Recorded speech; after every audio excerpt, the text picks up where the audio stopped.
Praise the Lord. ஆண்டவரும் அருமை இரட்சகருமாகிய இயேசு கிறிஸ்துவின் நாமத்தில் நான் உங்களை வாழ்த்துகிறேன். மறுபடியும் கர்த்தருடைய பரிசுத்தமுள்ள சன்னிதானத்திலிருந்து கர்த்தருடைய பரிசுத்தமான வார்த்தைகள் மூலமாய் உங்களை சந்திப்பது மிகுந்த மகிழ்ச்சி. ஆண்டவருடைய கிருபையினால் கடந்துட்ட நாட்களில் 3 நல்லவர்களையும் 3 கெட்டவர்களையும் நம்ம தியானித்தோம். இன்றைக்கு தேவ சமூகத்தில் ஜெபிக்கும்போது கர்த்தர் எனக்கு கற்றுக் கொடுத்த ஒரு காரியத்தை உங்களோடு பகிர்ந்து கொள்ளும்படி அவர் என்னை ஏவினபடினால் அந்த வார்த்தையை உங்களோடு பகிர்ந்து கொள்கிறேன். அது என்னவென்றால் 3 காலங்கள். நமக்கு பொதுவாகவே 3 காலங்கள் நமக்கு தெரியும். அதாவது கடந்த காலம், நிகழ்காலம், வருங்காலம்.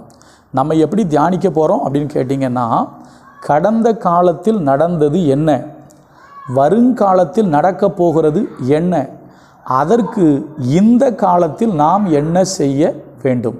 மறுபடியும் சொல்கிறேன், கடந்த காலத்தில் நடந்தது என்ன, வருங்காலத்தில் நடக்கப் போகிறது என்ன, இந்த காலத்தில் நாம் அதற்கு என்ன செய்ய வேண்டும், அதுக்கு எப்படி ஆயத்தமாகணும், இந்த காலத்தில் வாழ்கிற நாம் எப்படி இருக்கணும். ரொம்ப எளிமையாக, இது ஒரு பெரிய சப்ஜெக்ட்டு.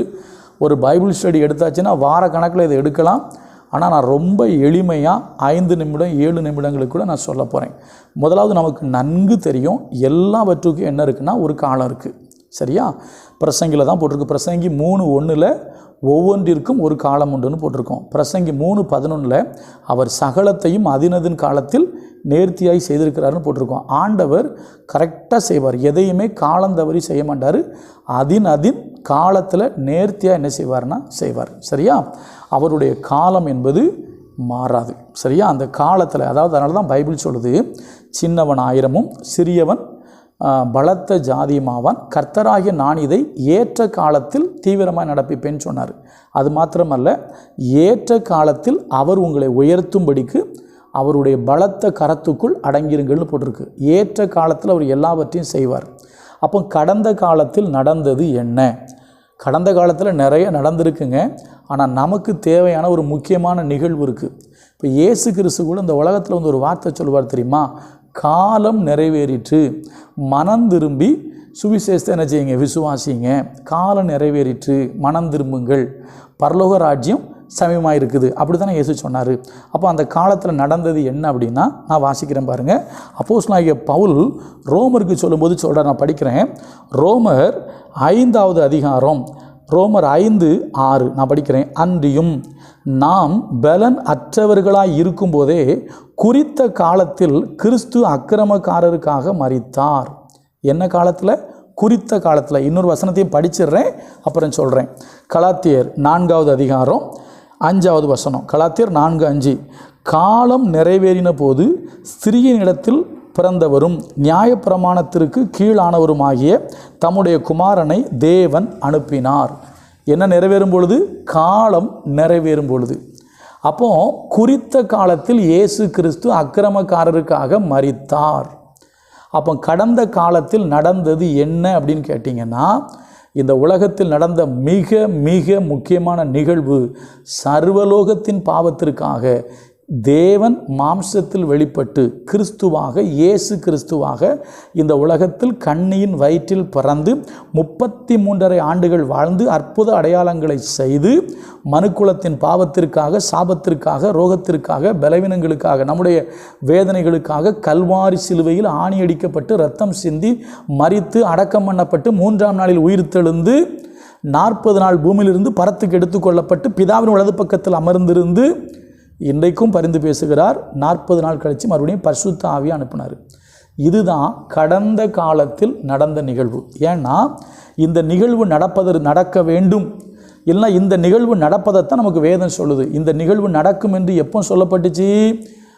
ஆதாம் ஏவாளுக்கே சொல்லப்பட்டுச்சு. சர்ப்பத்தை பார்த்து அவர் உன் தலையை நசுக்குவார்னு சொல்லப்பட்டுச்சு. சரியா? உன் வித்துக்கும் அவள் வித்துக்கும் பகை உண்டாக்குவேன்னு சொல்லப்பட்டுச்சு.